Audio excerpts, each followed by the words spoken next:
Ich muss heute mit einer Entschuldigung beginnen. Letzten Sonntag, also wo wir uns hier getroffen haben, hat mich nach dem Gottesdienst meine Frau zur Seite genommen und mit mir geschimpft. 40 Minuten hast du gepredigt. Sorry.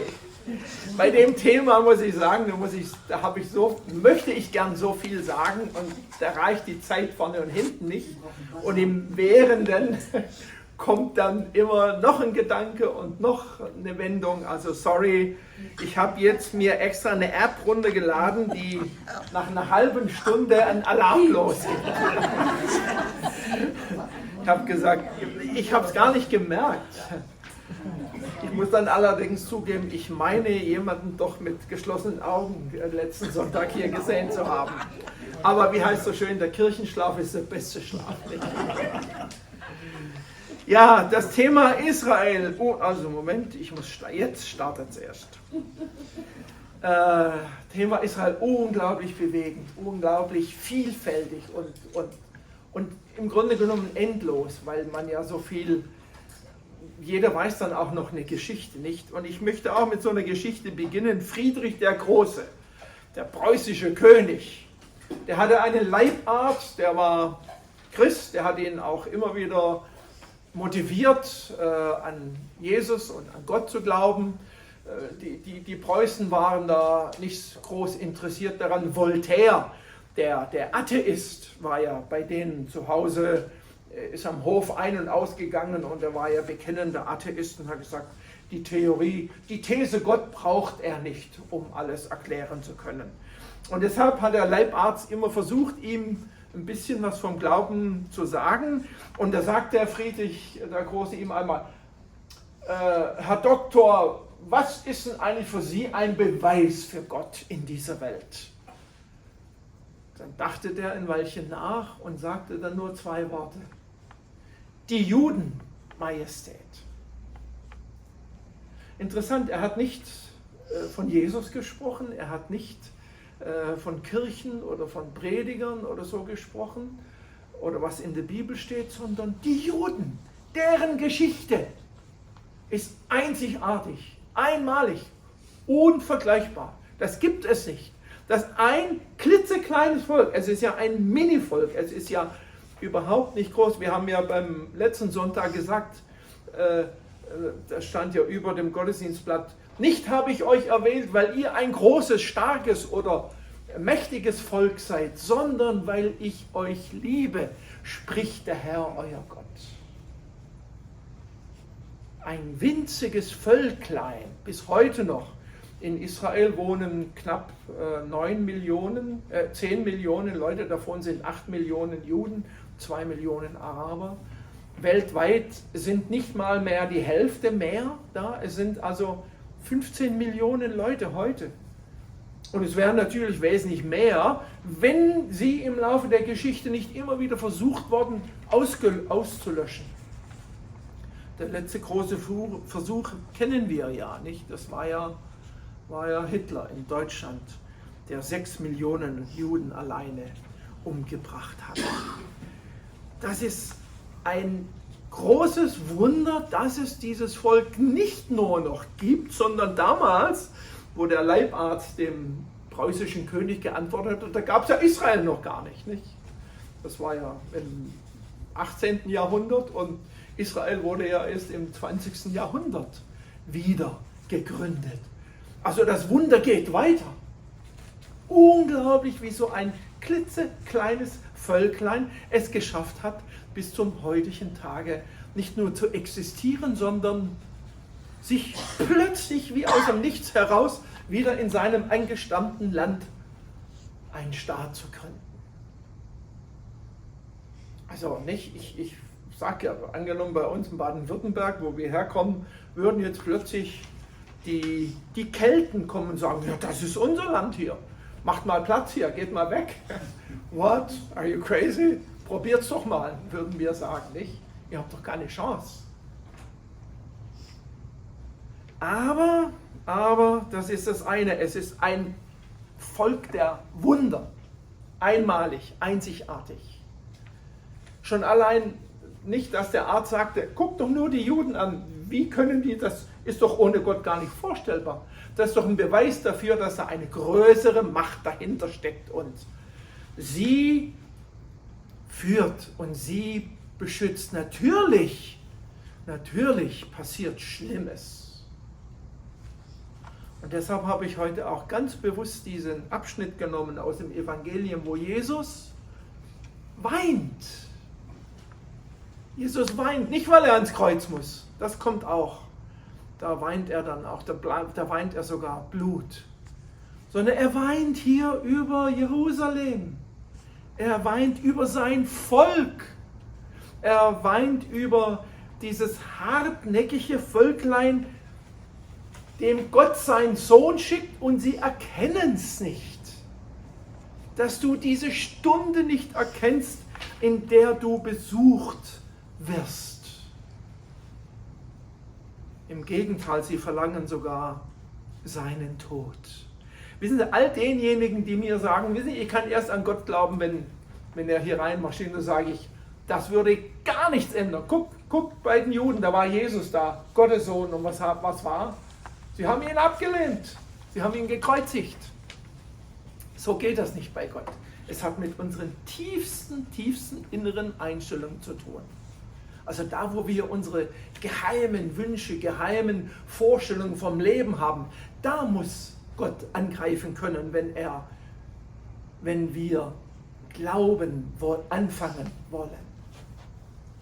In unseren tiefsten Vorstellungen von Leben, von Glück, von Zukunft, von Hoffnung, da hatte auch Jesus. Da gab es eine Stelle im Johannes, wo er sagt, und viele fingen an, von ihm wegzulaufen. Da fragt Jesus seine Jünger, wollt ihr auch gehen? Nicht? Jesus hatte keine Garantie auf Erfolg.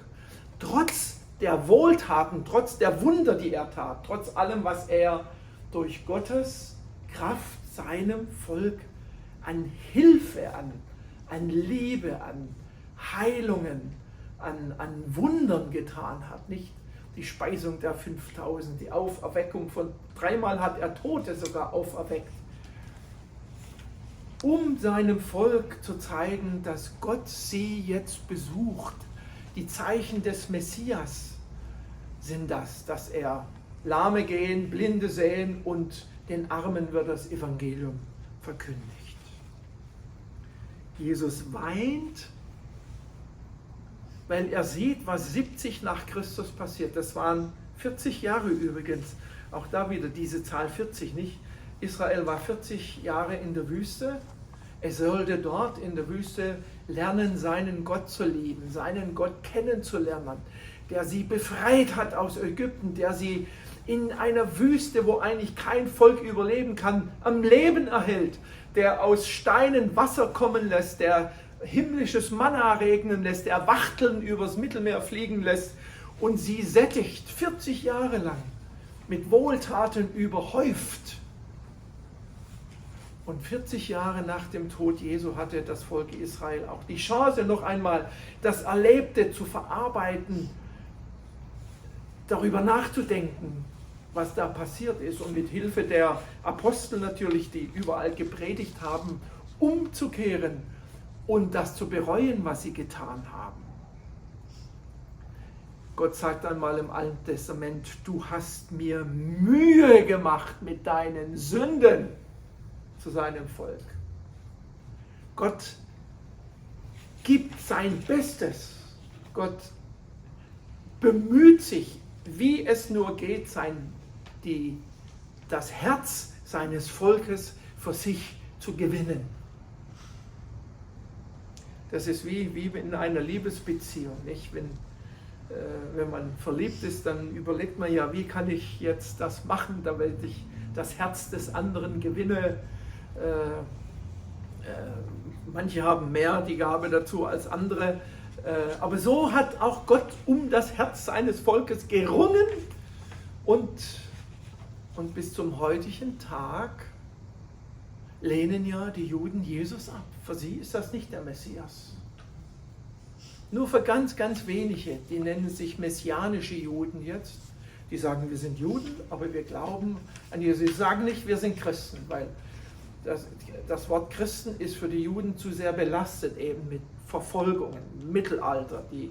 Nicht nur die Hexenverbrennung, auch Juden wurden auch ganz schlimm behandelt. Ja, Gottes Weg mit seinem Volk. Einerseits das große Werben, andererseits, ja, Gott kann es seinem Volk nicht ersparen, schlimme Zeiten zu erleben. Warum? Ja, ganz einfach. Kurz bevor das Volk nach 40 Jahren Wüste, nach unzähligen gewonnenen Schlachten gegen die Völker dort, wird es nochmal zusammengerufen und Mose und Aaron müssen dem Volk jetzt sagen, jetzt kommen wir in dieses Land hinein, das für uns bestimmt ist von Gott. Und ihr habt jetzt zwei Möglichkeiten. Siehe, ich lege vor euch zwei Wege. Den Weg zum Segen, wenn ihr bei Gott bleibt, wenn ihr seine Gebote ernst nehmt, wenn ihr ihn, euren Gott, sein lasst, dann werdet ihr seine Hilfe haben. Dann wird er euch beistehen in Zeiten der Not. Dann habt ihr eine starke Macht neben euch, die kein Mensch überwinden kann.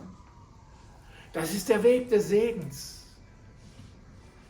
Und die andere Alternative ist der Weg des Fluches. Ihr werdet schlimm leiden, ihr werdet verzagen, ihr werdet von euren Feinden stärkstens bedrängt und ihr werdet fast zerstört, aufgerieben zwischen den Mühlen der Großmächte, die dort herrschten.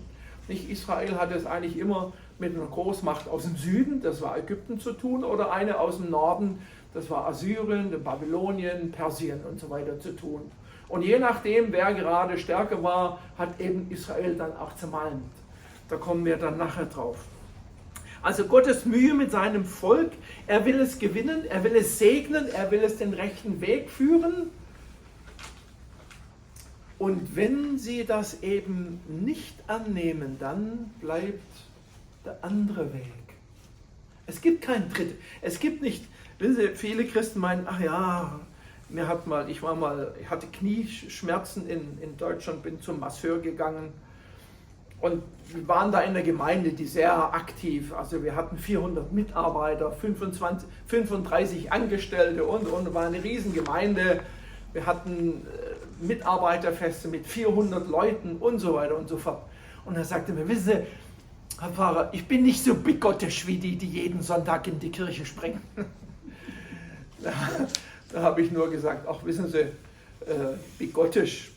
Um bigottisch werden zu müssen, muss man nicht in die Kirche springen. Vielleicht sogar wird man bigottisch, wenn man nicht in die Kirche geht, um das Richtige zu hören. Nicht? So ist es eben bei Gott. Hui oder Pfui, so ist es doch auch in der Ehe. Also dieses Bild von der Ehe wird ja in der Bibel sehr oft benutzt. Hosea, der Arme, muss man sich mal vorstellen, Hosea, dem sagt Gott, trenn dich von deiner Frau, scheide sie. Warum?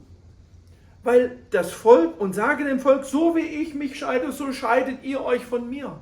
Und dann heirate eine Prostituierte, sagte er ihm dann.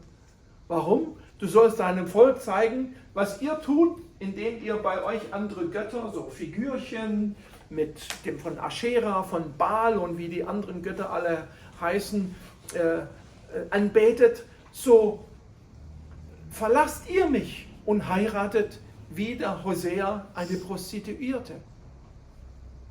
Nicht symbolisch, die Propheten haben ja oft in ihrer Warnung vieles von dem, wow, jetzt die Hälfte ist schon fast vorbei und ich bin noch nicht mal beim Drittel angelangt.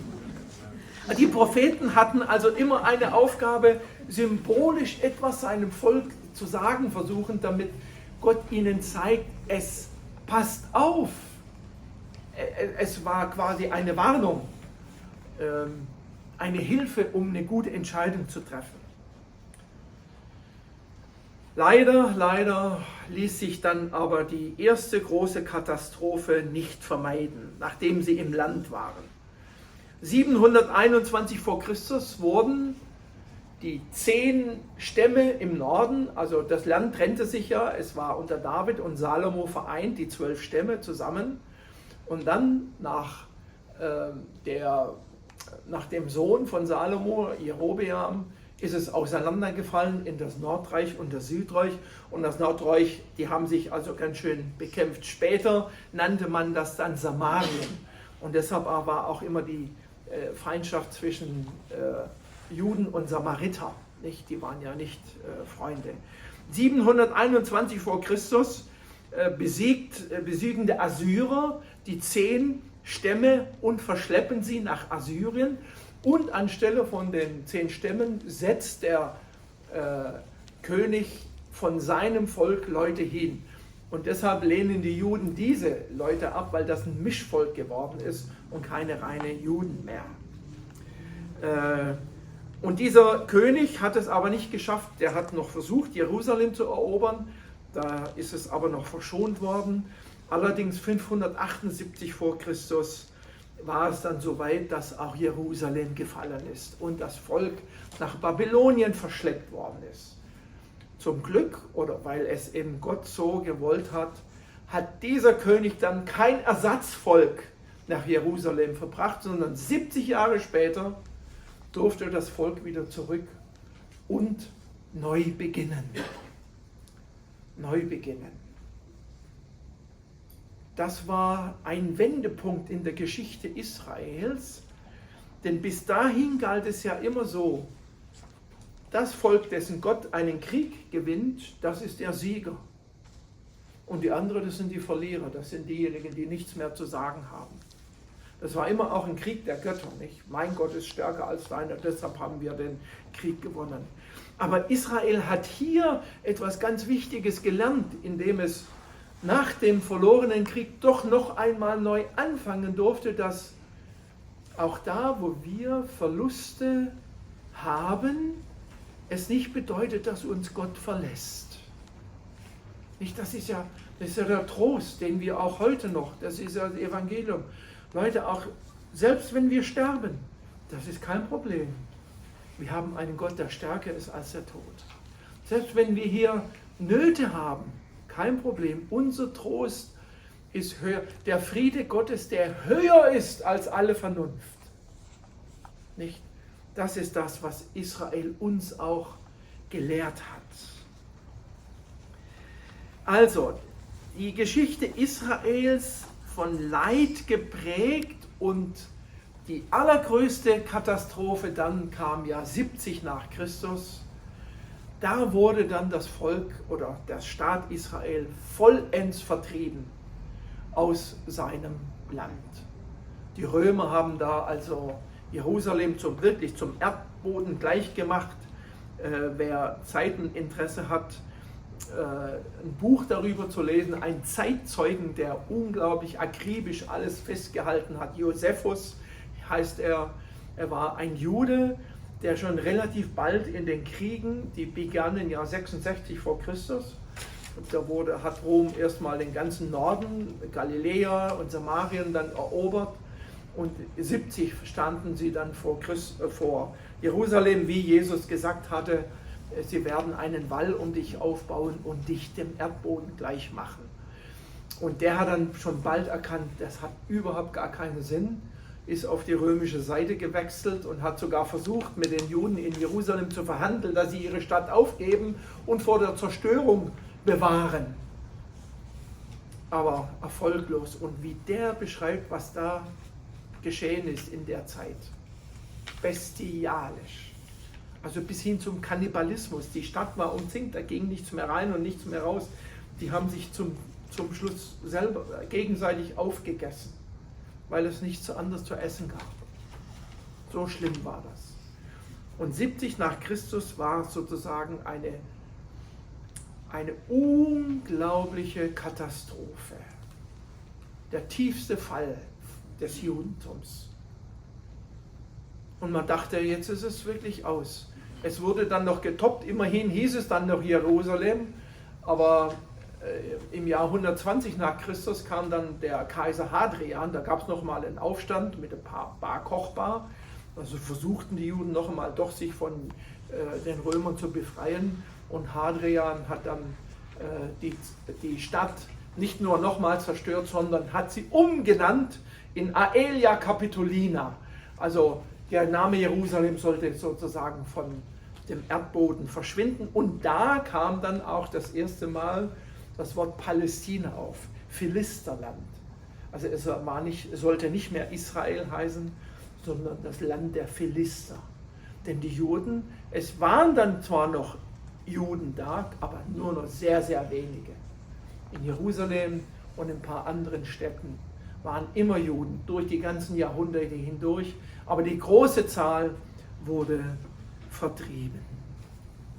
Da hat sich erfüllt, was wie gesagt schon im Alten Testament, im 5. Buch Mose, also nicht mal die Propheten sagen, sondern Mose sagt das schon.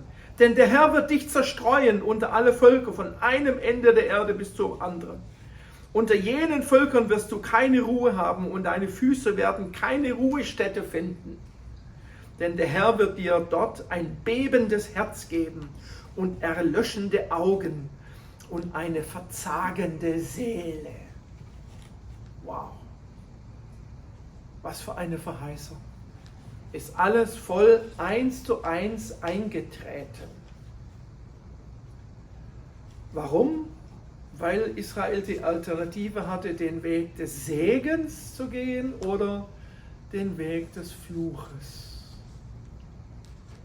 Und deshalb ist es auch kein Wunder, dass die Kirche, die dann durch die Apostel entstanden ist und dann auch weltbeherrschend wurde, das Römische Reich war ja ab dem Jahr 340, war die offizielle Religion Christentum. Es hat angefangen mit Konstantin dem Großen in Konstantinopel in Byzanz, der also als erstes das Christentum anerkannte, und 340 Jahre, also 15 Jahre später, sein Enkel hat dann das Christentum zur einzig geltenden Religion erhoben. Und da war natürlich die Frage, was passiert jetzt zwischen Juden und Christen? Ja, die Christen haben gesagt, da, Petrus sagt es, ihr seid das auserwählte Volk, das Geschlecht der Priester, die Gott zur Ehre erfüllen. Ist also Israel verstoßen? Ist die Kirche das wahre Volk Gottes? Und wenn man dann Martin Luther einmal hört, was er gesagt hat über die Juden, also ich lese Ihnen mal vor, was er sagte: Die Juden halten uns in unserem eigenen Land gefangen. Die paar Juden, die es damals in Eisenach gab. Sie lassen uns arbeiten im Nasenschweiß, Geld und Gut gewinnen, sitzen derweil hinter dem Ofen, faulenzen, pompen und braten Birnen, fressen, saufen, leben sanft und wohl von unserem erarbeiteten Gut, haben uns und unsere Güter gefangen durch ihren verfluchten Wucher, spotten dazu und speien uns an, dass wir arbeiten und sie faule Junker lassen sein. Wow. Was ist das? Das ist purer Antisemitismus. Nicht? Wir Christen sind jetzt das wahre Volk Gottes. Ihr, forget it, get out. Ihr seid es nicht mehr. Und das ist jetzt eben, wogegen Paulus in diesem Abschnitt Römer 9 bis 11 sagt, nichts da. Natürlich, er sagt ja, ich würde gerne mein Leben geben für mein Volk, damit sie durch Jesus erkennen würden. Ich wäre bereit zu sterben dafür. Aber es ist wie eine Decke, die ihnen auf den Augen gelegt worden ist von Gott und die nur Gott wegnehmen kann zur rechten Zeit. Es ist tragisch, nicht? Also ich weiß nicht, ob Sie es verfolgen. Ich lese morgens eigentlich immer erstmal meine Bibel, dann zweitens Nachrichten aus Israel. Wie gesagt, es hat familiär damit zu tun. Jetzt haben wir die Bücher doch wieder vergessen. Gut, wir haben noch mal eine Chance. Und da liest man auch jetzt wieder, In Jerusalem hat ein orthodoxer Jude einen Priester 3-mal ins Gesicht gespuckt. Als Zeichen der Verachtung. Nicht? Da ist Feindschaft zwischen Christen und Juden. Sie wollen und laut dem Talmud ist also die Sammlung der Aussagen der wichtigsten Rabbiner über die Jahrhunderte hindurch, über das, was in der Bibel steht. Und unter anderem steht da eben auch, für einen Rabbi ist Jesus in der Hölle und kocht in seinen eigenen Exkrementen. Sie wollen nichts von Jesus wissen, gar nichts. Nicht einmal, wenn man ihnen sagt, aber er ist doch Jude. Ja, aber das war ein dummer Jude, sagen die dann. Der hat nichts verstanden. Nicht?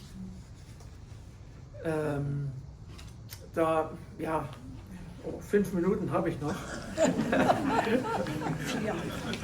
Und ich bin gerade so bei der Hälfte. Also, was das Volk auch jetzt langsam auch lernt. Und ich denke, wenn man heute nach Israel geht, und ich gehe ja schon Jahrzehnte hin, ich habe es jetzt sogar mal gezählt, wir haben 17 Gruppenreisen dahin gemacht. Wie gesagt, meine Mutter ist ja da geboren und aufgewachsen und ich bin ja im Nachbarland aufgewachsen, im Libanon, und deshalb gibt es da viele Beziehungen hin. Und man merkt, es ist so langsam ein Fragen, was ist denn los bei uns? Warum sind wir so gehasst? Warum müssen wir diese schlimmen Sachen erleiden? Es war ja immer die Hoffnung, jetzt, wo wir unser eigenes Land haben, sind wir endlich sicher. Da passiert uns nichts mehr. Wir sind nicht mehr auf fremde Regierungen angewiesen, wir können jetzt selber unsere Kriege bestimmen. Und 7. Oktober war für sie ein Riesenschock. Nicht so sehr, weil es passiert ist, sondern weil sie immer dachten, das darf jetzt den Juden nie wieder passieren. Das war ja ein kleiner Holocaust, was da passiert ist, nicht? Kann man nicht anders sagen. Ich weiß nicht, ob Sie die Videos überhaupt haben ansehen können. Also ich konnte es nicht sehen. Das war entsetzlich, was man da gesehen hat. Gott geht immer noch seinen doppelten Weg mit. Ihr hättet so leicht Segen, ihr hättet so leicht Hilfe, ihr hättet so leicht alles Gute. Kommt zu mir, aber ohne mich geht es nicht. Und man muss einfach auch sagen, 85% der Juden in Israel halten gar nichts vom Glauben. Sie machen zwar Sabbat und so diese jüdischen Feiertage halten sie einigermaßen, aber das ist mehr kulturelle Tradition als irgendwie eine lebendige Beziehung zu Gott. Aber wie gesagt, Gott will verheiratet mit uns sein. Er will diese persönliche Beziehung mit uns haben. So wie Jesus mit seinen Jüngern, nicht? Er hat sie ja auch sowas in Liebe erduldet und getragen und allerdings auch manchmal dann ganz schön, also wie ein Vater mit seinen Kindern geschimpft, weil sie so schwer verständig waren. Also 2 Minuten habe ich noch. Also, ich habe folgende Titel eigentlich für meine 3-teilige Predigt. Gott ist gerecht. Da heißt einmal, der Tausenden Gnade bewahrt, Schuld, Übertretung und Sünde vergibt, aber keineswegs unbestraft lässt, sondern die Schuld der Väter heimsucht an Kindern und Kindeskindern bis ins 3. und 4. Glied. Also Tausenden gibt er Gnade. Er vergibt sehr gerne. Aber wenn einer beharrlich meint, es gegen Gott und seine Gebote machen zu müssen, dann muss Gott bestrafen, sonst wäre er nicht gerecht. Ein gerechter Gott heißt eben, dass er tatsächlich ins Gericht gehen muss mit denen, die ständig gegen jegliche Mühen Gottes beständig ihren Weg gehen wollen, statt dankbar ihn anzunehmen. Aber in der nächsten Predigt, und damit mache ich jetzt Schluss, der zweite Teil, Gott ist gnädig. Trotz allen Nöten hat Israel erlebt, es durfte nochmal beginnen. 1948, die große Wende. Wahnsinn. Gottes Gnade hat das ermöglicht. Und da gibt es, kann ich jetzt nicht besprechen. Noch 1 Minute. Und letztes, Gott ist die Liebe. Er will nämlich alle Menschen retten. Und obwohl Israel, und ich stoppe jetzt hier, sonst geht der Alarm gleich los, obwohl Israel ja sozusagen Gott abgelehnt hat, war das die Chance der Welt. Denn Paulus sagt in diesem Abschnitt Römer 9 bis 11, weil Israel quasi Gott abgelehnt hat, hat Gott nun die Zeit der Gnade, die Zeit der Heiden, die Zeit der Kirche geschenkt. Und die Kirche war ja prägend jahrhundertelang. Den Westen vom christlichen Abendland hat man gesprochen. Allerdings merken wir jetzt ist die Zeit wirklich, aber sowas von deutlich am zu Ende gehen.